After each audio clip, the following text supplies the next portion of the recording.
And then the next step that we want to talk about is how about creating in your executive summary report, how about summarizing the number of machines that don't have this installed, right? So we have in our info center, right, when we talk about reports, we have a I don't have it here. Let's see. Let me look at this one. Executive summary. Let me edit this report for you real quick. So you can actually take those tags that we've been working with, and you can go in and you can actually create a heading that lists how many times it's happened, and report on it. And what we played with it. We ran into a problem with the SaaS platform, which is that when you go in here and try to list the script that ran it, you can't see the shared scripts. It's just not available yet. They're working on it. It's not a bug. I think it's just something they hadn't looked at from a permissions issue. If you bring them all into my reports, then it'll work fine. All right. So I can show you just maybe real quick, give you an idea of how to create it. You're going to go in and just add what they call just a new log. You just add a bunch of them, then you edit them. And what you do is you go in. Now we're really doing live demos here. Live is good.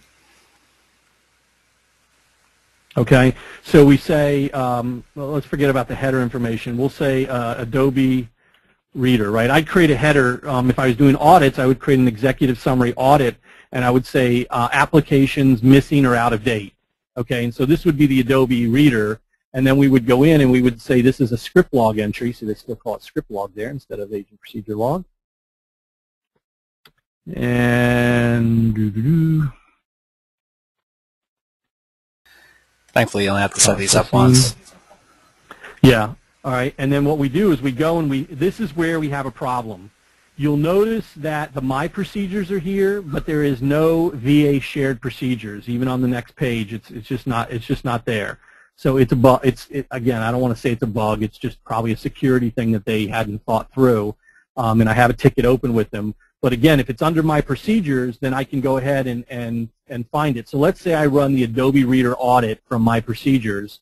Then all I'm looking for is I'm looking for the OOD $asterisk again. And what it's going to do when you run the executive summary report, it's going to go through the script log. It's going to look for that procedure.